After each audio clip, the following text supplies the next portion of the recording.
programa a seguir pode conter descrições de extrema violência e não é recomendado para pessoas sensíveis.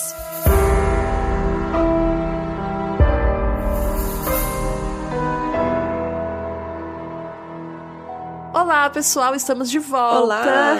Oiê! E hoje nós não vamos contar um caso só, a gente vai falar de várias histórias. Na verdade, todos os casos que permeiam a vida de uma pessoa que foi muito importante e ainda é no FBI. Hoje a gente vai falar sobre a vida do John Douglas, que é contada no livro Mindhunter. Sim, que também gerou uma série da Netflix baseada nele. Só que antes disso, como sempre, a gente vai divulgar uma campanha muito legal para quem puder ajudar agora na quarentena. Hoje a nossa indicação, ela veio do Instagram, veio da Gabriela Rocha, que mandou lá pra gente no @modspod, e ela falou assim: Oi meninas, tudo bem? Sou muito fã do podcast e queria sugerir uma instituição para ser divulgada.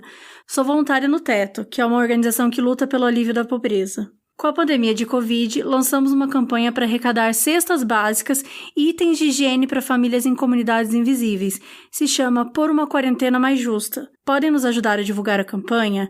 Esse é o link para conhecer. Então, sim, Gabi, podemos. Inclusive estamos. E o link tá tanto na descrição desse episódio quanto nas nossas redes sociais, Twitter e Instagram, @modspod. Quem não puder ajudar por agora, lembra que você pode compartilhar, que já ajuda muito, e sempre avisa a gente que a gente quer saber. E hoje a gente tem patrocínio da Intrínseca, que é a editora do livro Mindhunter, o primeiro caçador de serial killers americano. Foi escrito por John Douglas e pelo Michael Shaker. Basicamente, o John Douglas é o cara que viveu tudo, do FBI e tudo mais, mas o Michael Shaker entrou pra ajudar a escrever o livro, porque ele é escritor, então ele deve ter ajudado a organizar melhor as ideias, revisado o livro e tudo mais. O John foi um dos responsáveis por criar um método de criar perfis de criminosos nas investigações para afinar a lista de suspeitos e aí os detetives conseguirem capturar um criminoso. Ele entrevistou quase 40 criminosos, entre eles vários serial killers que você já conhece, alguns a gente já falou, como o Ted Bundy e o Charles Manson. A história dele serviu de inspiração para a série Mindhunter da Netflix. Tem algumas diferenças da vida real porque é contado na série, então é super legal ler o livro para saber tudo sobre a história dele e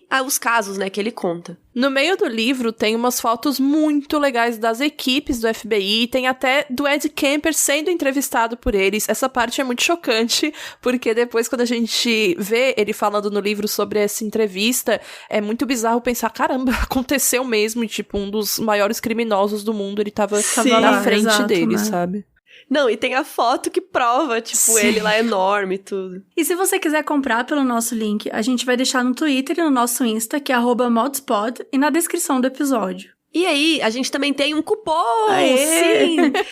A gente tá muito chique, a gente tem 10% de desconto pela Amazon, então o nosso cupom é Mindhunter10, tudo em maiúscula, e o 10 é o numeral, né, 10, então entra lá pra você não perder 10% de desconto, pra você ler esse livro que eu amo, porque sério, em outra vida, se eu pudesse, eu seria investigador da FBI, eu acho que eu tenho capacidade, sabe? Eu faria perfis de serial killers, eu trabalharia lá de CSI, todas essas séries aí que a gente assiste, que tem esse, criar perfis. Vamos fazer isso acontecer. DRT até chegar no FBI. Formada em Mindhunter. É, formada em Grey's Anatomy, sabe? Eu seria médica formada em Grey's Anatomy. Mas é isso, então entrem lá na Amazon, o cupom é do dia 22 ao dia 31, Mindhunter10, 10% de desconto, aproveitem. Então vamos lá, gente, vamos começar. Então no começo do livro, o John Douglas, ele conta um pouco da sua história e como que ele foi parar no FBI. Então ele começou trabalhando em Detroit, na unidade de crimes reativos, né? Ou seja, ele reagia a crimes que já tinham acontecido, por exemplo, assalto a banco, extorsão. E lá ele começou a se interessar nos motivos, né, que os caras assaltavam aquele determinado banco. E ele começou a perceber alguns padrões que significou que o FBI podia tomar algumas medidas proativas, né, para evitar essas situações. E aí ele foi transferido para Milwaukee, em Wisconsin, pertinho de Chicago, e ficou encarregado do recrutamento de novas pessoas para o FBI. Então ele tinha que viajar bastante, né, pelo estado, e ele era super bom nisso, então não queriam que ele saísse do cargo. Só que ele queria sair, mas não deixavam. Então ele negociou lá dentro, tá bom, vou continuar aqui, só que assim, eu quero ter uns benefícios. E aí, entre eles, ele queria uma recomendação para receber fundo para poder fazer uma pós-graduação. Então ele queria um mestrado, né, para poder sair desse tipo de trabalho de campo, que ele tinha muito essa vontade de entender um pouco mais por trás os significados e tal. Então ele começou o mestrado em Psicologia da Educação, e ele era super mal visto na universidade, porque, enfim, tava rolando a Guerra do Vietnã, todo mundo odiava a polícia e tudo mais. E achavam que ele poderia estar espionando a galera ali, os alunos. Isso mostra na série, né? Tipo, ele vai pra facul e aí todo mundo fica olhando estranho pra ele, né? Desconfiado. E aí ele conta um pouco disso. E aí no início dos anos 70, todos que eram agentes do FBI eram homens. E isso mostra um pouco na série, mas no livro conta muito melhor. Até porque o John Douglas, ele descreve bastante as pessoas ali que trabalham com ele. E dá muito pra perceber que ele tava envolto de homens. E aí quando ele entrou no FBI, ele e os colegas receberam uma lista de palavras feias. Ou seja, eram palavrões, né? Eles tinham que memorizar esses palavrões e caso os palavrões surgissem no trabalho de campo, não era pra mandar pra uma estenógrafa comum, que é a secretária que digitava os bagulho tudo lá, e sim pra estenógrafa de obscenidades. Gente, imagina isso, currículo, estenógrafa de obscenidades. Sim, e geralmente eram mulheres mais velhas e que estavam super preparadas pra lidar com o enorme choque de ouvirem palavrões. Não, gente, essa parte do livro é bem engraçada, né? Porque isso é real, isso aconteceu. Sim, cara. E aí mostra um pouco na série, né? A lista de palavrões que eles não podem falar e tal. E inclusive ele acha podre, né? Na série. Ele fala, tipo, gente, o que é isso? Não faz sentido. É engraçado que quando eu vi na série, você não consegue entender, né? É uma coisa tão diferente da realidade, assim. Tipo, eles dão uma contextualizada legal, mas eu senti que no livro eles contextualizaram mais. Porque na série você ouve o palavrão, você vê isso e tal, e tipo assim, tá, beleza, faz parte da vida. Mas quando ele usa uns palavrões, realmente a própria polícia age como se ele fosse, assim, a pior pessoa do mundo, né? Tipo, isso é muito legal, assim, de ver a diferença, né, nos anos 70. E aí, falando um pouco mais da vida pessoal dele, ele conheceu uma mulher chamada Pam num barzinho. Ela tinha 21 anos, ainda estava na universidade.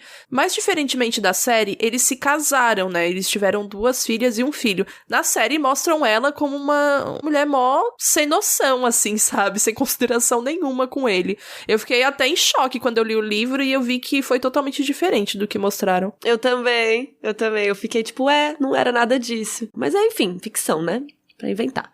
Mas aí ele conseguiu sair do recrutamento por causa do mestrado dele, e aí ele ficou naquela área do esquadrão reativo. Daí ele pensou que seria legal passar um tempo na equipe do SWAT, sabe? Aquela equipe que é, tipo, de atirar e entrar nas cenas do crime. Atirador de elite. Tipo, muito louco. E ele, como ele era bom de mira, ele virou franco atirador. Tipo aqueles caras que você vê no CS, que faz sniper. É sniper. Eu no Cyber Hunter, gente, tudo pra mim. É o quê? Eu no Cyber Hunter, gente, eu sou gamer, desculpa. Eu não sei o que é isso, mas bacana, Bel. Parabéns. Eu jogava Medal of Honor, eu de sniper, era viciada. Eu só sei jogar Counter-Strike. Então, não sei.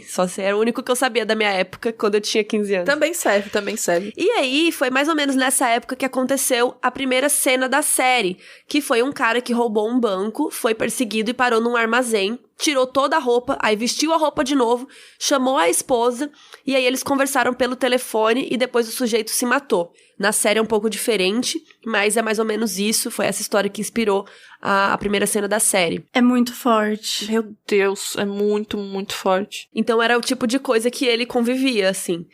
E aí, com o tempo, ele formou e foi indicado para fazer um curso de 2 semanas de negociação de reféns no Quântico, que é a sede do FBI. E foi lá que ele conheceu a ciência comportamental. E isso mudou a vida dele. Então lá foi ele, em 1975, fazer o curso dessa unidade, né, ciência comportamental. Então isso era meio novo, desde que o Hoover morreu. O antigo chefão do FBI não curtia essas coisas de psicologia, né? Não acreditava, não achava que tinha credibilidade nenhuma. Então, essas iniciativas eram sempre meio clandestinas. Só que depois que ele morreu, aí a coisa mudou, né? Mudou de jogo. E eles queriam entender o quanto que poderiam aprender sobre o comportamento e a motivação do criminoso, tendo com base a cena do crime. E aí foi ali que eles assistiram o filme Um Dia de Cão, que nem aconteceu na série, né? E mais tarde ele virou professor desse curso. Só que ainda naquela época, ele começou a visitar um grupo de detetives de homicídios e a sala de médicos legistas também para aprender um pouco mais dessa parte. Então, daí ele virou conselheiro do programa da Academia Nacional do FBI, que era um cursinho de 11 semanas para agentes da lei experiente de alto escalão. Então ele virou, enfim, conselheiro desse programa e ele cuidava de 50 dos homens. E a unidade de ciência comportamental ofereceu trabalho para ele. E aí, em 77, ele entrou na unidade com mais outros agentes que tinham o objetivo de ensinar, em geral, a psicologia criminal aplicada. O objetivo principal era tentar entender por que os criminosos violentos agiam como eles agiam. Foi assim que ele resolveu ir nas escolas itinerantes para aprender mais sobre casos com os policiais nas delegacias e com o Bob Resler, que era um instrutor que era muito, muito experiente. Eu também já li um livro dele que é maravilhoso. Só que o John ficava incomodado que eles estavam ensinando coisas que não tinham vivido na prática, pareciam tipo histórias repassadas, sabe? Teve uma vez até que um instrutor foi desmentido por um aluno que realmente tinha trabalhado no caso. Então, imagina o climão. Olha o mico. Que mostram bem na série, assim, né? Os policiais vinham até ele nos intervalos ou no fim da aula conversar sobre casos que estavam lidando, que já tinham atuado e tal. E foi numa dessas viagens entediantes que o John pensou que a maioria desses criminosos ainda era vivo e estava por aí preso. E eles podiam tentar falar com eles, entender melhor por que eles cometeram os crimes, entrevistá-los mesmo. E tem uma frase muito marcante, né, que ele fala que é que se quiser compreender um artista, olhe para sua obra. Então ele e o Bob Resler começaram a fazer entrevistas para tentar aprender mais sobre eles se colocarem no lugar dos assassinos. E ele repete muito isso no livro, sabe? Como é importante ter esse discernimento e fazer isso mesmo. E o primeiro criminoso que eles resolveram entrevistar estava ali na Califórnia e eles tinham um bom contato que ajudaria eles a conseguir essa entrevista. Foi nada mais, nada menos do que Ed Kemper. Bem resumidamente, a gente vai contar a história dele aqui. Com certeza a gente vai fazer um episódio só sobre ele, porque o caso dele é bem interessante e realmente merece um episódio enorme aqui. Então a gente vai contar por cima só pra vocês entenderem quem é o Ed Kemper e por que ele é importante, né, no Mindhunter. Basicamente, ele teve muitos problemas na infância. Ele foi mandado para casa dos avós paternos em uma fazenda. Mas em um belo dia, com seus 14 anos, ele meteu bala na avó dele e depois esfaqueou ela várias vezes com uma faca da cozinha. Aí, quando o vô dele chegou em casa, ele pensou, putz, ele não vai gostar que eu matei a mulher dele, né? Então vou atirar nele também.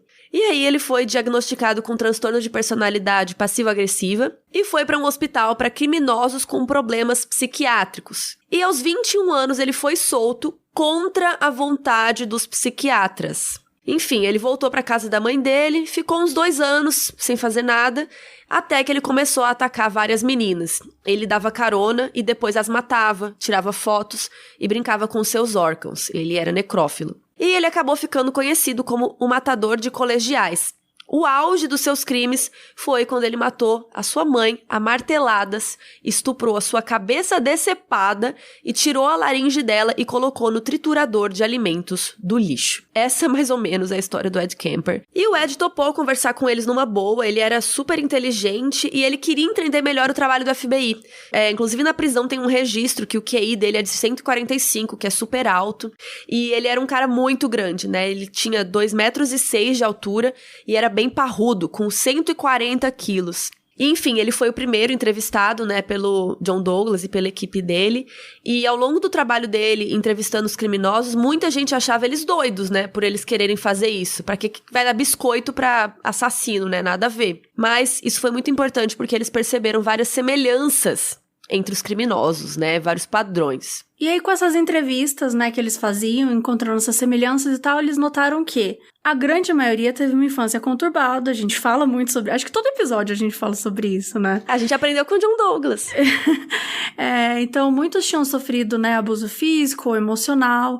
Então, eles chegaram à conclusão de que ter um apoio emocional na infância, né, ter um adulto como modelo de comportamento, tudo isso fazia toda a diferença na formação de uma pessoa. Eles também perceberam o histórico de alcoolismo ou drogas. E uma coisa que a gente já falou aqui no podcast, que é chamado de tríade homicida, que é enurese noturna, ou seja, fazer xixi na cama depois de uma idade mais avançada, crueldade contra animais, né, abuso contra animais, a gente fala muito sobre isso, que muitos deles começam assim, como treinos, né, entre aspas, e propensão a causar incêndio. Então essa aqui é a tríade homicida que eles chamam. E muitos deles tinham ou tiveram o desejo de trabalhar com a polícia, né? Ou eram especialistas na polícia ou investigação, ou tentaram entrar na polícia, mas fracassaram.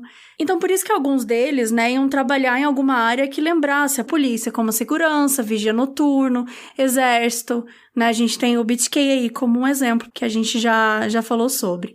E o Ed Kemper, ele frequentava bares policiais, ele era amigo dos caras, então ele também é um outro exemplo desse tipo.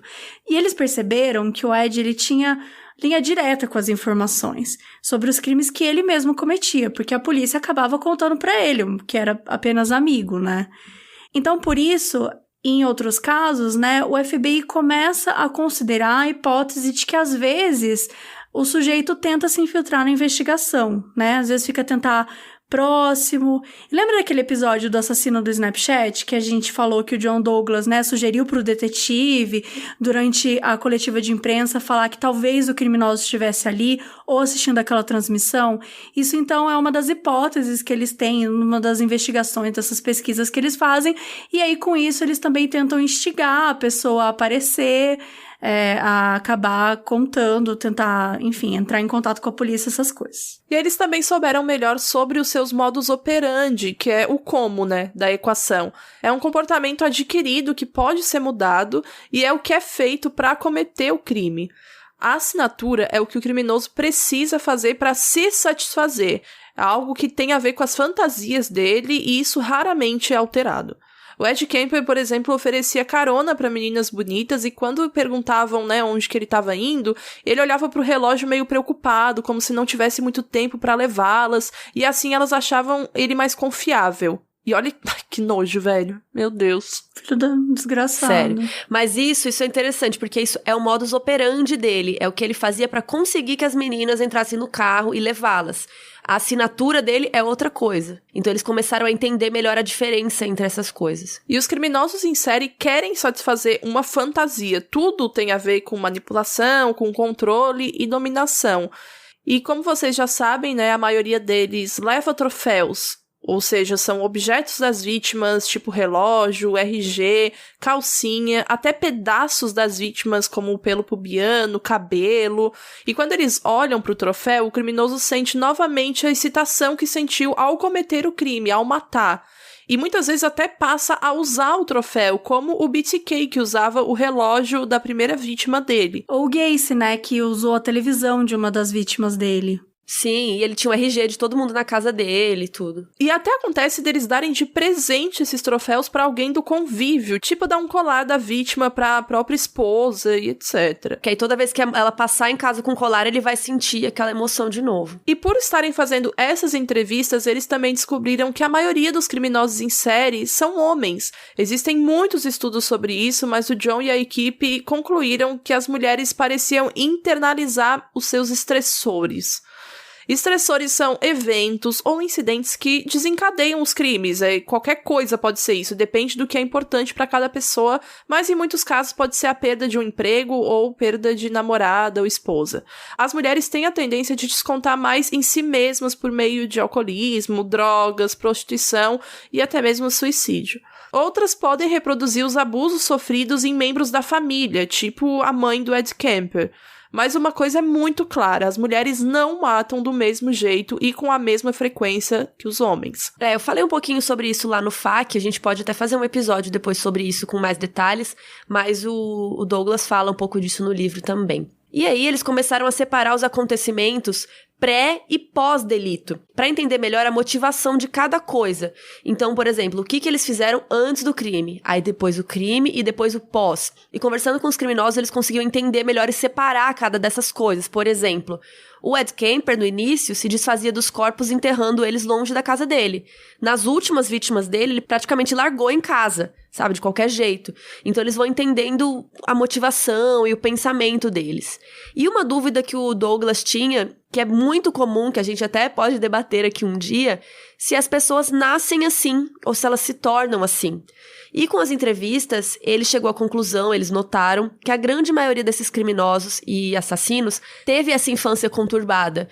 Então, muito mais provável que as pessoas não nascem assim, né?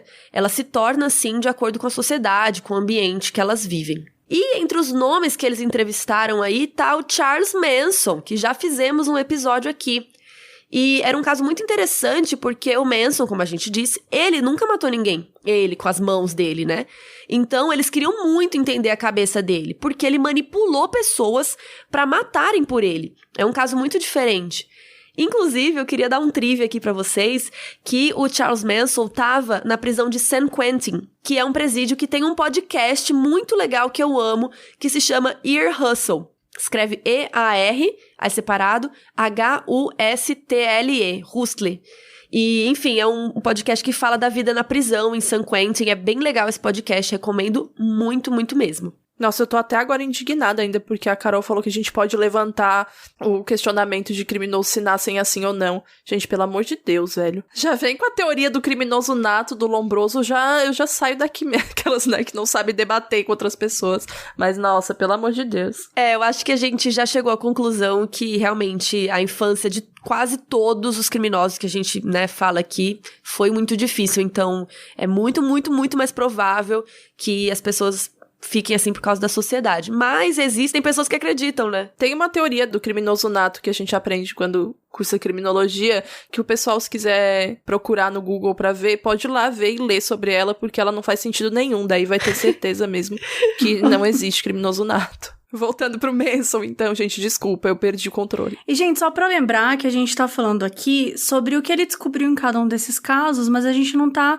entrando exatamente em cada caso, até porque muitos dos serial killers, muitos dos casos que ele estudou, merecem um episódio solo, inclusive alguns até tem, né, como o Charles Manson que a gente tá falando agora, mas o Ed Kemper que a gente vai fazer, mas enfim, são casos que merecem episódios únicos, então também não adianta a gente chegar aqui e fazer, sabe, 1 milhão de casos e não focar no que é importante, que é esse estudo dele, né, do John. Inclusive peçam aí no nosso Twitter, @moduspod, ou no moduspod@gmail.com, que casos desses que a gente vai citar aqui hoje você quer primeiro, ou alguma coisa assim, pode mandar. E voltando pro Manson, né, ele era pequeno, baixo, magro, e é até interessante pra você ver a diferença, né, porque o Ed Kemper, o cara é uma girafa, né? O cara é muito alto.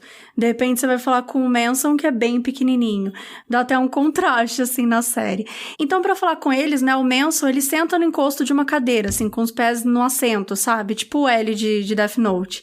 E ele diz que não matou ninguém, que ele nem devia estar preso, que ele era símbolo inocente do lado obscuro da América. Vamos de novo. Um símbolo inocente do lado obscuro da América. Não faz sentido nenhum. Pode ler quantas vezes você quiser, amiga. Não vai fazer sentido. E ele também, né, como a gente já comentou, teve uma criação péssima, a mãe dele foi presa, ele morava com os tios, a tia dele uma vez fez ele se vestir de menina pra ir na escola no primeiro dia de aula, porque queria que ele começasse a agir como homem, seja o que lá isso significa, né?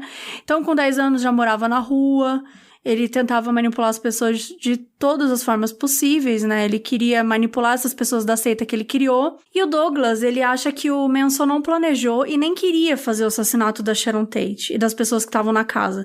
Ele acha que, tipo, a situação fugiu do controle dele, né? Que os seguidores elevaram as coisas para um nível e não deu pra ele chegar e falar assim, putz, eita, realmente não vai ter aquilo que eu falei que ia ter, a guerra racial, parece que não tá acontecendo, né, gente? Nossa, eu super concordo com isso. Eu não sei se eu concordo com o John Douglas, mas enfim, difícil questionar o John Douglas, porque ele esteve com o cara, então não sei.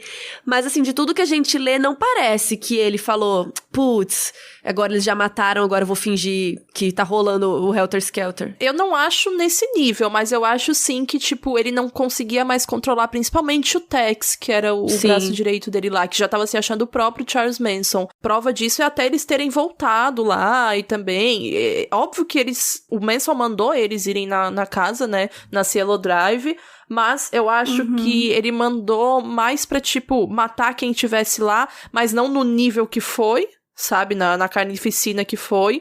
Eu acho que isso talvez o Douglas tenha falado que tenha fugido do controle do Manson, a forma com que foi feita. Eu não acho que foi feita no tipo assim, o Manson não imaginou que iam matar todos, porque era o que ele queria, sabe, o que ele mandou fazer. Pelo menos todos eles dizem da família Manson, inclusive a Linda Kasabian, que é a que foi meio que atuou pra que eles fossem pegos e tal. Ele tinha um interesse na casa, né? Porque era o cara que ia falar com ele da casa. E naquela época, tinha sido comprado pelo Roman Polanski. Então, não era mais aquele cara que ele tava indo procurar, né? Tipo, era uma outra pessoa, mas ele pegou um ódio daquela casa e todas as mortes, na minha opinião, foram, assim, coincidência, entre aspas, pelo fato de que as pessoas estavam ali naquele dia. Ah, total, porque não era pra Sharon Tate, sim as pessoas. E talvez, se não tivesse uma atriz tão famosa, talvez não tivesse tomado a proporção, né, que tomou na época. Ou se não tivesse sido tão violento e tal, porque como você falou, foi uma carnificina. E ele chegou aí antes lá, né, e aí falaram pra ele, não tem ninguém aqui com esse nome, ele não mora mais aqui, e ele não acreditou, e aí é isto. E, pra finalizar, o Manson diz que não participou das mortes, né, do assassinato lá, do crime que aconteceu, porque ele não podia violar a sua condicional. Essa fanfic é muito boa. E o resto podia mandar matar. Podia ficar ali fora esperando. Sendo que ele era um símbolo inocente do lado obscuro da América. É, não esqueçam. Não é que, assim, é errado matar. Não, é porque, putz, eu não posso violar a minha condicional. Tipo, vai se fuder, sabe? E aí, então, os casos aumentam. Eles começaram a receber vários casos pra analisar, e em 1979 tinham 50 perfis criminosos pra eles analisarem. Nos 2 anos seguintes, eles foram contratando mais gente pra isso, e o John Douglas ficou praticamente dispensado das aulas itinerantes. Ele cuidava praticamente de todos os casos de homicídios que chegavam na UCC, que é a Unidade de Ciência Comportamental. E foi criado o cargo de gerente do programa de análise de perfis de personalidades criminosas, e ele assumiu. Que homem. Tudo pra mim. E aí eles perceberam que precisavam formalizar melhor essa pesquisa, né? Criar, tipo, uma estrutura mesmo. O John Douglas estava trabalhando com um cara chamado Roy Hazelwood em um artigo para o FBI Law Enforcement Bulletin, que é o boletim de aplicação da lei do FBI. Era tipo uma revista mensal com temas que as pessoas que trabalhavam no FBI podiam se interessar, falando desde tecnologia policial até casos concretos mesmo importantes. Aí eu fui atrás de pesquisar esse boletim aí e eu descobri que hoje ele virou um site com várias notícias e matérias legais sobre o FBI e tudo mais. Quem quiser entrar, o site é LEB, que é Law Enforcement Bulletin. Então é leb.fbi.gov. E lá tem várias matérias, é em inglês, mas é legal pra quem quiser ver o que o FBI tá estudando, tá lá. E lembrando que eu vou colocar na thread no Twitter, tá? Tudo que a gente fala pra olhar lá no Twitter, a Mabê coloca. Então, esse cara, o Roy, ele apresentou eles pra doutora Ann Burgess, que era professora na área de saúde mental da Faculdade de Enfermagem da Universidade da Pensilvânia e era também diretora adjunta de pesquisa de enfermagem do Departamento de Saúde e Hospitais de Boston, além de escritora e autoridade no país sobre estupros e suas consequências psicológicas. Outra perfeita. Perfeita, olha esse currículo, gente, pelo amor de Deus. Isso era na época, tá? Hoje ela deve ser muito mais. Ela conseguiu, então, um auxílio do Instituto Nacional de Justiça de $400 mil. Mais perfeita ainda. Cada hora ela fica mais perfeita. Cada hora ela melhora. Essa mulher é igual vinho. Eles criaram... Desestabilizou todo mundo. Eles criaram um objetivo, então, de entrevistar de 36 a 40 criminosos presos e ela desenvolveu um documento de 57 páginas para eles preencherem nas entrevistas. Na série até mostra, né, na prática, como não era tão simples de preencher assim e eles esperavam, então, que o projeto durasse entre 3 a 4 anos. No fim, foram 36 indivíduos, e eles escolheram dados de 118 vítimas, e a maioria mulheres. Todo esse estudo não era só por curiosidade, obviamente, e se eles entendem a mente desses criminosos, eles podem capturá-los com muito mais eficiência no futuro. Eles iam entender melhor as cenas dos crimes e suas relações com o modus operandi e o perfil do criminoso. Até fizeram um livro depois expandindo as conclusões, chamado Sexual Homicide and Motives. E aí tem uma história que aparece também rapidamente na série, também merece um episódio inteiro, porque é bem bizarra. É a história do filho de Sam, o David Berkowitz. Ele ficou conhecido primeiro como o assassino do calibre 44 e depois o filho de Sam, quando ele começou a mandar cartas para os jornais, né? Olha aí, de novo, os caras querendo se comunicar. Entre julho de 76 e julho de 77, ele matou 6 jovens homens e mulheres baleados em seus carros. Como muitos assassinos em série, ele era adotado e teve no exército. Ele era super inseguro e agressivo e comprou esse revólver calibre 44, que é um revolvão, assim, grandão e tal.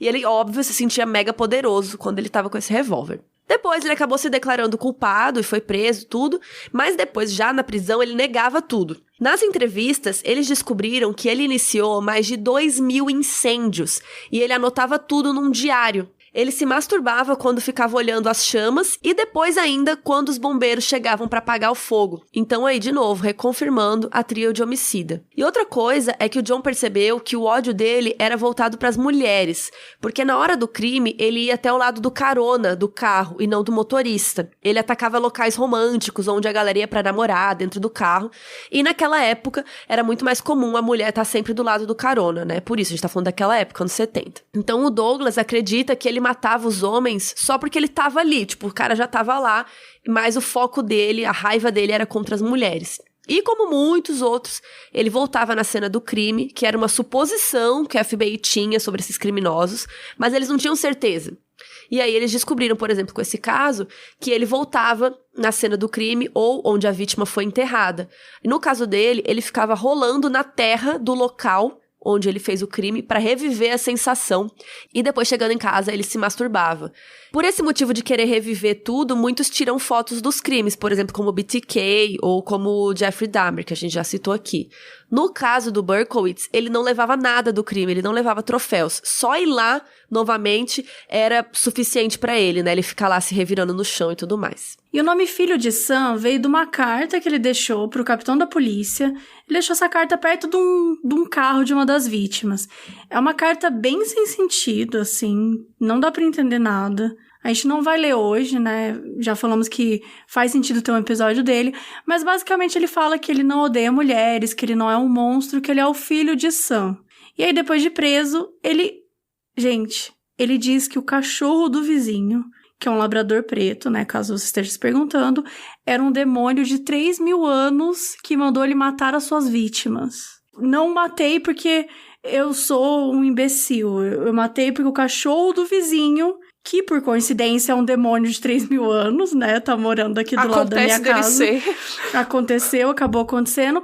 E aí, do nada, ele falou, faz isso aí. Mas rapidinho lá, o John descobriu que ele mesmo, né, porque é importante a gente entender que a gente tinha duas opções aí. Ou ele realmente acreditava nessa história, ou ele tava mentindo, né? E aí o John, ele descobriu que, na verdade, o filho de Sam nem acreditava nisso, que ele só inventou. Então, assim, é muito bizarro essa história, porque a comunidade médica super aceitou, né? Achou que ele era esquizofrênico, e é super complicado diferenciar isso, né? Também não é uma coisa da polícia fazer, sempre precisa de um profissional.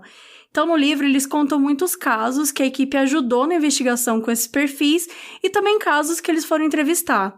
Só que o legal, né, como sempre a gente fala, é ler o livro, pra saber tudo detalhadamente, né?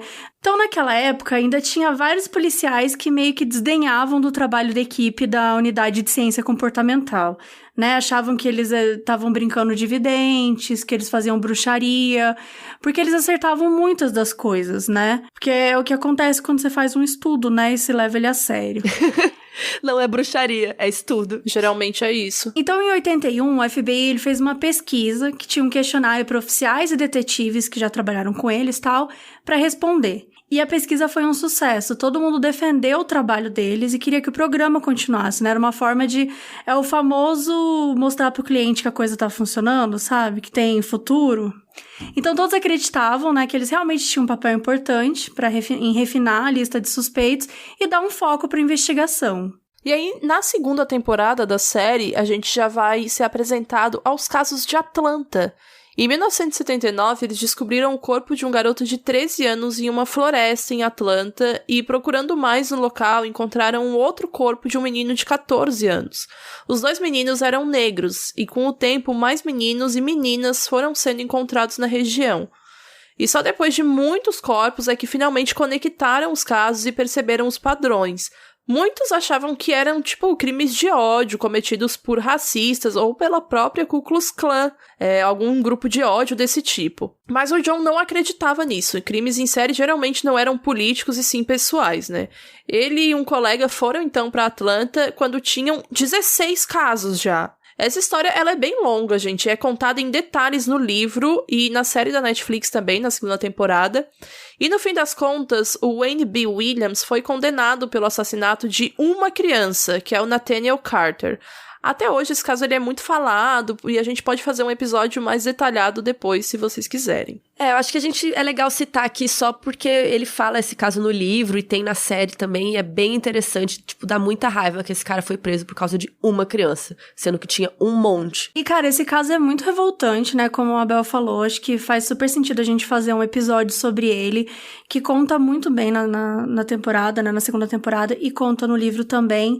É um caso complexo. Depois que saiu a 2ª temporada, reabriram alguns casos pra investigar, tipo assim, 1000 anos depois, sabe? Então, é um caso que ainda não tem uma conclusão satisfatória, e é um caso que envolve muito sobre racismo, né? Porque o fato das crianças serem negras já foi, como a gente comentou já em outros episódios, várias pessoas que às vezes pertencem a grupos vulneráveis, pessoas em situação de rua, ou negros, mulheres, enfim.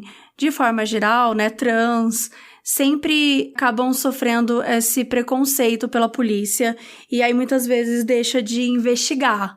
E o que é muito revoltante nesse caso é que só tomaram conhecimento, né, só foram chamar o olhar da polícia quando estavam 14 crianças mortas. Quer dizer, quantas crianças brancas precisam morrer para esse caso virar a coisa mais importante do mundo? Bem menos, né? Talvez só uma. Existe toda essa crítica dentro da série, e é importante falar do livro também, é muito importante olhar para isso, todo o contexto político e racial que a Atlanta vivia na época, e eu acho que, enfim, vale um episódio sobre isso, e vale talvez até um episódio com pessoas com mais autoridade para falar sobre racismo do que, né, 3 brancas. Mas a gente acha que é super válido fazer um episódio só sobre isso. Sim, faremos com certeza.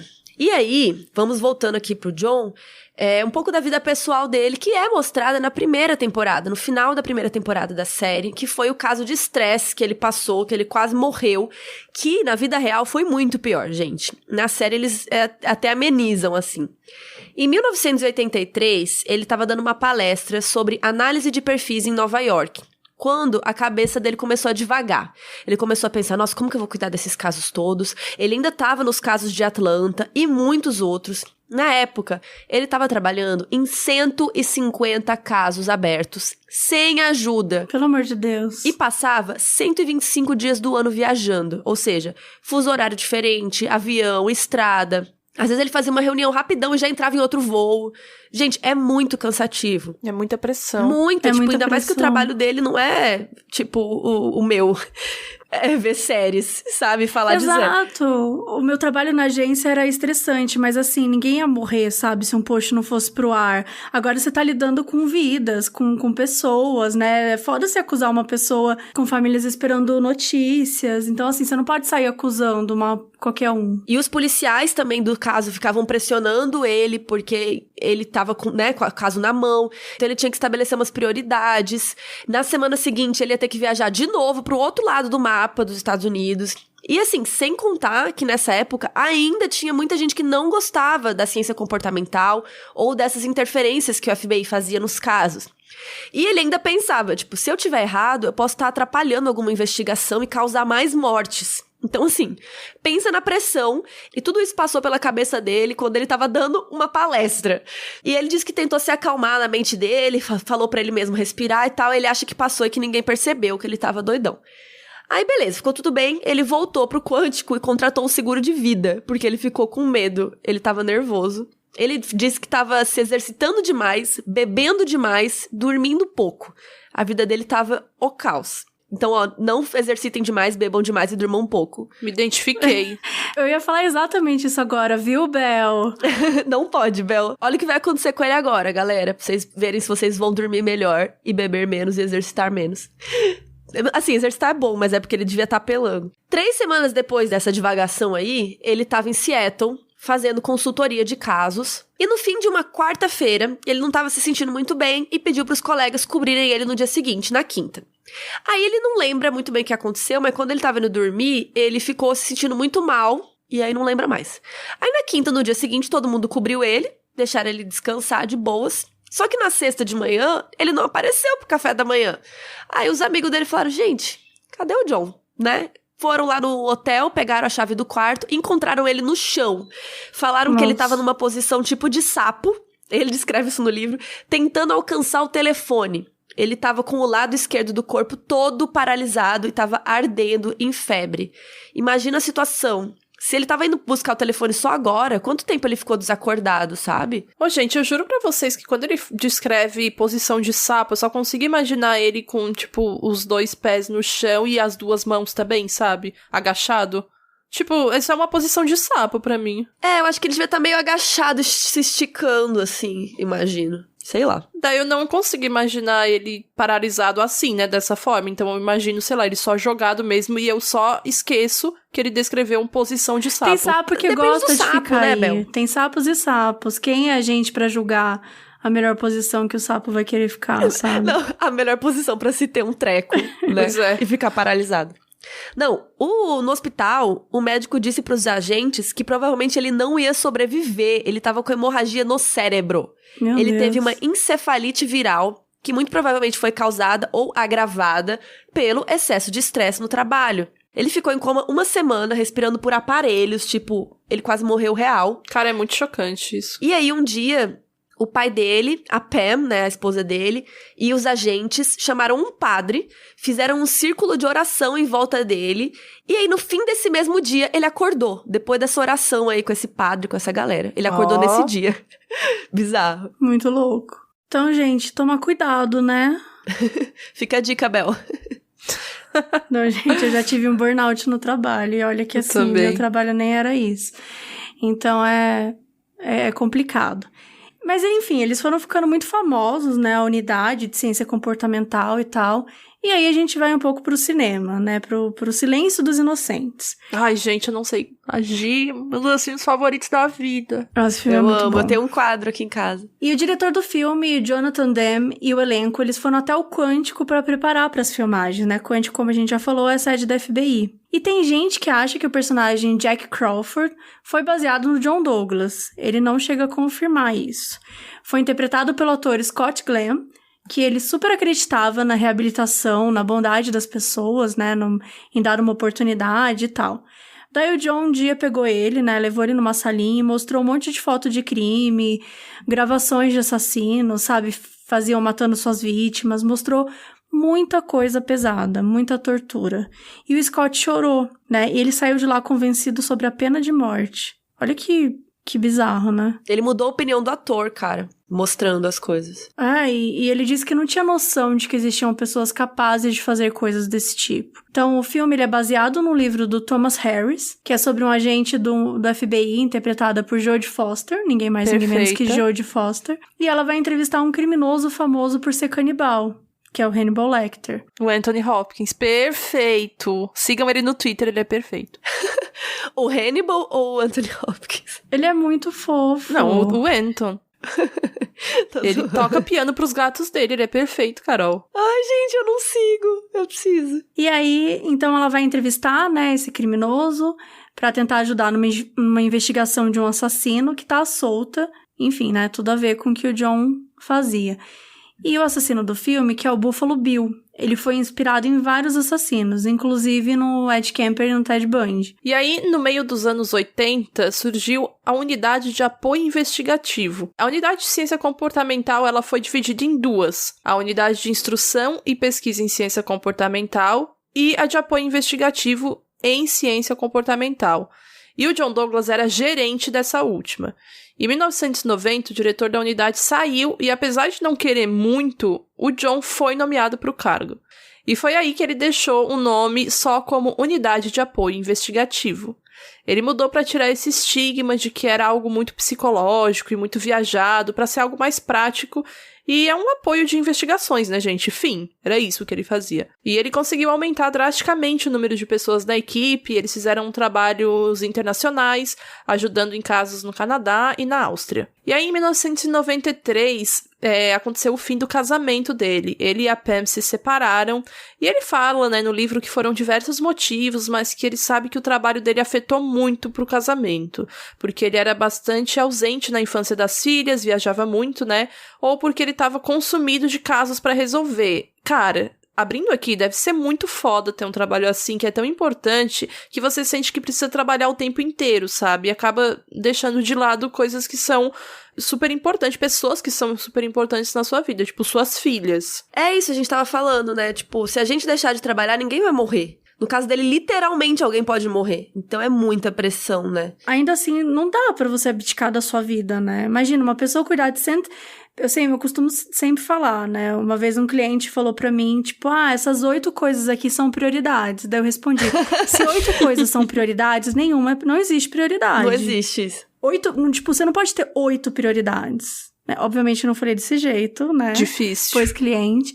Mas assim, não existe 8 prioridades. Então assim, em 150 casos, como é que você consegue priorizar 150 casos? Você não tem prioridade nenhuma. Você tem, né, um surto e cai no chão em posição de sapo.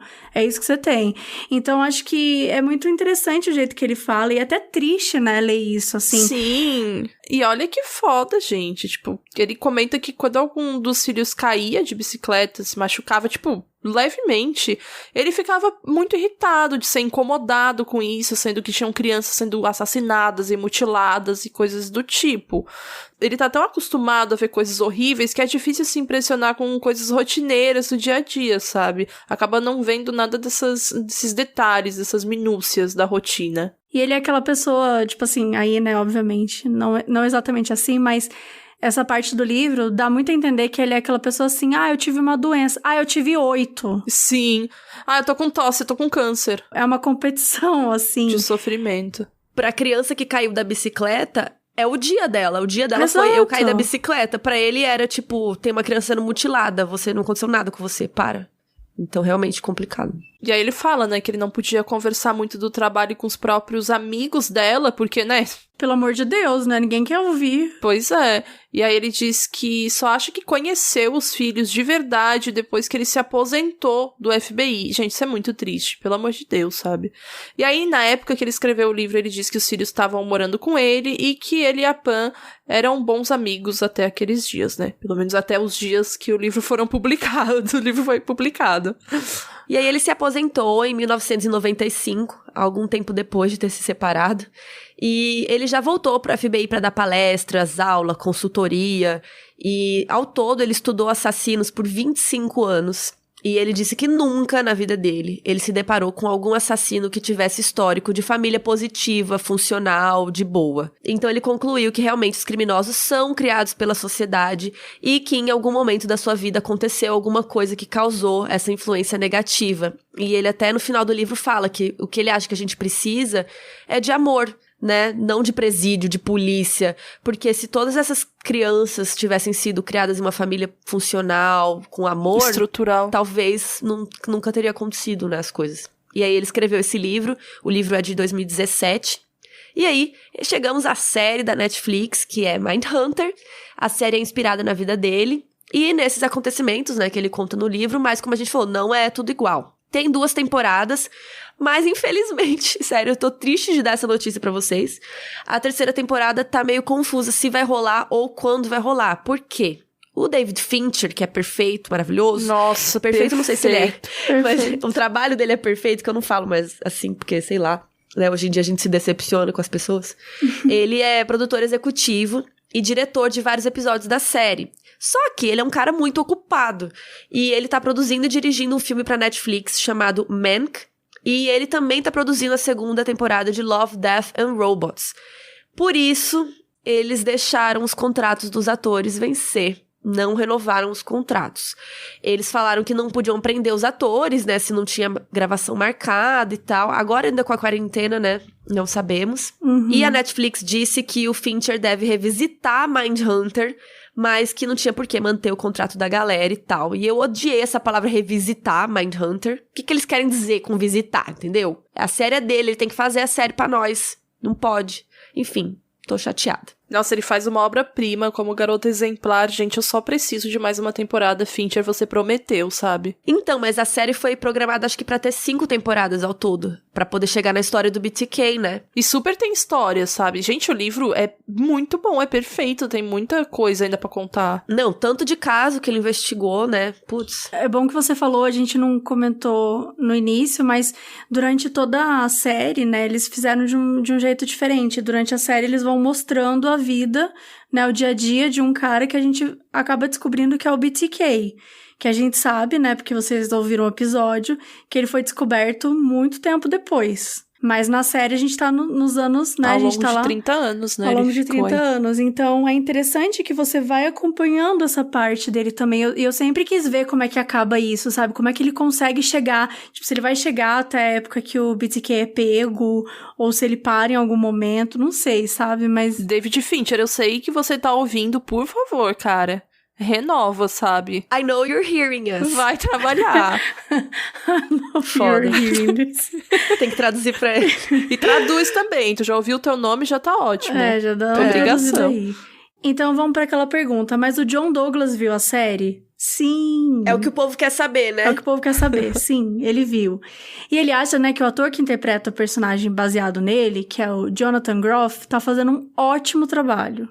E que ele capturou muito dessa essência dele, que é uma tendência em ser brando em algumas situações.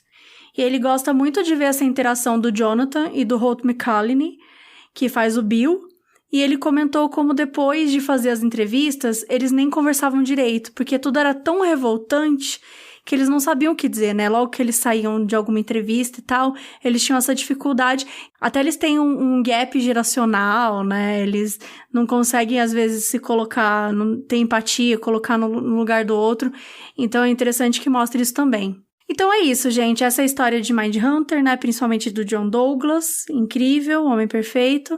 E, assim, sério, de verdade, a gente tentou trazer um pouco aqui do quão incrível é, mas, assim, leiam um livro. Vale muito a pena. Por favor, gente. Sério, tá dentro da cabeça do John Douglas, é muito legal mesmo, assim. Sim. Eu amei esse livro real, assim, é muito bom. E uma mensagem muito legal que ele fala no livro é que essa coisa, né, de amor, assim, você vê que é uma pessoa que entrou em contato com histórias muito pesadas, com assassinos muito cruéis, com carnificina, com todo tipo de serial killer, e ainda assim a mensagem dele é muito interessante, né? Ele não é aquela pessoa do tipo, a que se faz, a que se paga, e ele nem quer que as prisões sejam, né, lotadas, assim, ele quer que exista o amor, ele quer... Evitar, né? Evitar desde o princípio, né? Não, tipo, Isso. só punir. É só uma pessoa que não conhece o sistema, acredita que tem que ter violência pra responder esses atos. Então, acho que a mensagem que ele dá no final é muito bonita, assim. Ele acredita muito nisso.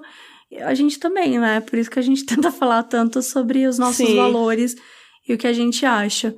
Então, gente, comprem esse livro maravilhoso, Mindhunter, o primeiro caçador de serial killers americano, do John Douglas e do Michael Shaker. Entra lá na Amazon pra ganhar 10% de desconto. O cupom é Mindhunter10, caps lock, né? Mindhunter10. Ele tá válido do dia 22 até o dia 31 de maio. Aproveitem. E se você quiser ver ainda mais um pouco sobre o livro e sobre a série, eu tenho um vídeo no meu canal que eu fiz há 2 anos, #publi. Arrasou. Que eu gosto muito daquele vídeo, então recomendo, tá, gente? Eu tenho um vídeo falando da série também, já que é pra fazer publi, também tem o vídeo da série lá no meu canal. Eu vou colocar os links dos vídeos delas também, tá? Onde você vai colocar os links? Nas nossas redes sociais, @moduspod no Twitter e no Instagram. Entrem lá pra ficar por dentro de tudo e até semana que vem. Um beijo. Beijos. Beijo, gente. Tchau.